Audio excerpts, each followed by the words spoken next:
Greetings everybody, welcome to EpicTV Interviews. In the news once again, the Swiss Machine Ueli Steck.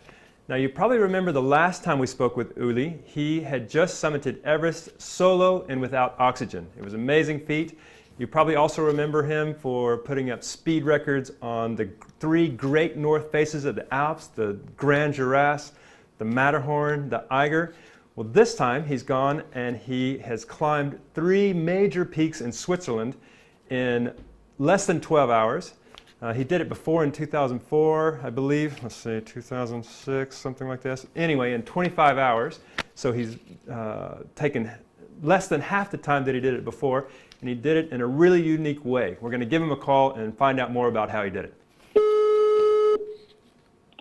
What's up? Good morning, Ueli. It's Trey from EpicTV. Hey, hello. Good morning. Hey, man. How's it going?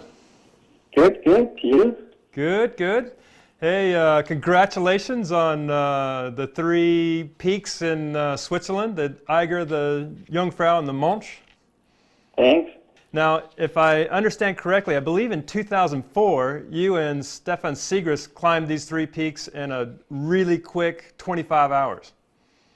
Yes. And these are peaks that would normally take normal alpinists, a good time would be 3 days, is that right? Yeah, depends how fast you are, but normally you do it one a day, yeah. Right. So you have gone and you've done all three peaks in 12 hours. Now, how did you do that? I mean, we have to be correct. In 2004, we climbed all the north faces. Okay, okay. And this time, I climbed different routes because conditions were not good for the Eiger North Face. So I'm not climbing the North Face in this one temperature. That's just suicide. But, and that's because of the extreme rock fall that happens when the ice... Yeah, rock fall, and you have water everywhere, and no, that's... I mean, you can do it if you want, but it's Russian roulette. Right, so super dangerous. My idea was more the paragliding, which is interesting. Paragliding, that's fantastic. Tell me more. No, because I was flying, you know, I had a small paraglider with me all the time, and I climbed the Jungfrau, so you can take off just below summit, and I flew to the base of the Mönch, and then I climbed the north face of the Mönch, and then I take off on summit on Mönch with my paraglider, and I'm flying to the Eiger, and that's the fantastic part on the whole story. I just went for it, you know. You just take your backpack and just climb for a day, and that's it. It's no preparation, no food deposit, no water, just your backpack and just go. That's fantastic. And how much does your paraglider weigh? The paraglider is 2 kilo, 100 grams. And how big is the paraglider? It's ultralight ozone, 19 square meters. And so you can't just do this trilogy like you did every day. You have to have perfect conditions, basically, right? I mean, that was a big challenge, you know. Now it's like you don't only need good conditions for climbing, which also it's not every day you can climb these routes, but you need good weather conditions for flying. If the wind comes from the south side, you cannot launch off. Then I think you started from the Rottal Hut at 3 a.m., the Rottal below the Jungfrau? Yeah, exactly. I climbed with a good friend, with Markus. He's a very good paraglider, and we just climbed together the Jungfrau, just easy, slowly. But I think we left quite early in the hut. The Rottal Ridge is just a classic ridge climb. It's not too hard. It's some, I don't know, climbing, not very hard rock climbing, and on the end you have just these snow fields to get to the summit. because it's a pretty basic route. It's a serious, long, classic climb. Does it have a rating, like a PD or a D rating? I don't know the rating of this route. So Okay. don't ask me about ratings. Okay. I don't care about ratings. I think 4.5 hours we climbed the ridge. And after we had like little break on summit, but the wind was already perfect in the morning. And so we were taking off like around 8 o'clock from Jungfrau. Okay. And Markus had to go back. And my idea is I just try if I can land on the base of the Mönch face. I was not sure if it's going to be possible. I've never done that before. And Okay. so I flew over, and I mean, the air was really, really stable. The wind was just nice and not too strong. So I could land in on this glacier plateau just below the Mönch face, which was already great. And for me, on this moment, the day was already perfect. I knew that even if I just climb now the Mönch, it would be a great day. So a Mönch North Face Loop route, I soloed already a couple of times. So it's basically a training route. It took me like 1 hour and 55 minutes to climb this 1,000-meter North Face. Most people like the road there. Okay. And after this, I was thinking like, well, first my plan was just go to the Eiger North Face, but it was way too warm, and so I stood on the Mönch. I was like, okay, I can take off on the Mönch pretty easy, but it's still early of the day. What could I do? And then I had the idea, why not I fly to the south side of the Eiger and climb the Mittelegi Ridge? So this decision I made on the Mönch, and I took off really easy on the Mönch, which was, the takeoff on Mönch is a lot smaller than on Jungfrau. I mean, Jungfrau is huge to take off. So, but on Mönch, you have to be careful. If you don't take off stable, you're gonna die. It's like a serious taking off there. And then I flew over the. So 1 second, Ueli. How big is the summit of the Mönch? Is it a small? Can you tell me how big it is? How many square meters? I mean, it's the plateau just below it's not huge. It's maybe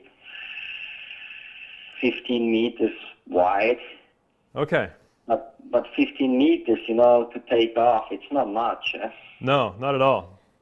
It's you like to have some space for your paraglider. Yeah, I think I might skip that one.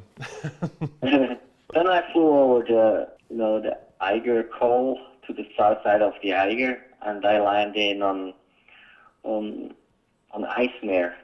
And there, it was really hard to see if, the whole glacier is white, and from above, you can't really see how steep it is. And I was like, does it work? Is it too steep? Can I land in there? It was like hard to find the landing spot.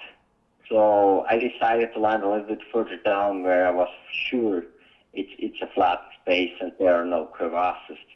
Okay. So I'm not landing into crevasse. It's like, you have to be careful landing on glaciers. and then I hiked up. I hiked up to the hut, had some lunch there, and a little afternoon climb to the Eiger. It took me like 1 hour and 15 minutes. By the Mittelegi Ridge, is that right? Yeah. It's just a nice climb. Okay. And it took you 1 hour and 15 minutes. How long would it take a normal alpinist? Most people have like 6-7 hours to climb it. Okay. From the hut. I mean, you can do that. if you're like, I mean, I had my paraglider and I was already quite tired, so, but you climbed that in like under an hour, that's no problem. It's not that far, it's just 600 meters elevation. And then from the Eiger, you know, the Eiger is not a good spot to take off. And first I was thinking, yeah, now I climb the Eiger and I just descend down and take the train home. And when I was on top of the Eiger, the weather was still perfect. There was no cloud and perfect wind again, still from the right. Fantastic. No lead. And I was like, I mean, walking is not that nice, and it's not good for your knees. So I hiked down the west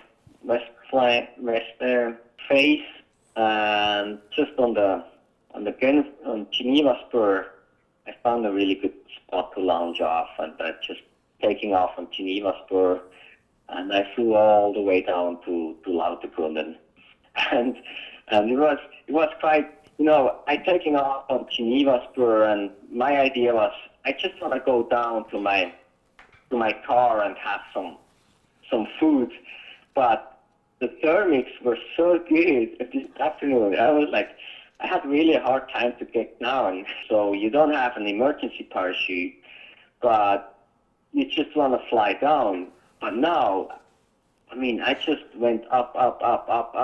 It just didn't go down. It's like, no, I want to go down and have some food. I love the paragliding aspect. Have you been paragliding a long time? No, I started last year. And I did my exam. It was last September. Yeah. Does this give you some ideas for other peaks and other enchainments? Yeah, I mean, there are lots of possibilities, but these days are, if you're lucky, you have one or two a year. But of course, then they are great, and I like to do some more stuff like that. I was not in a hurry. I just enjoyed the day.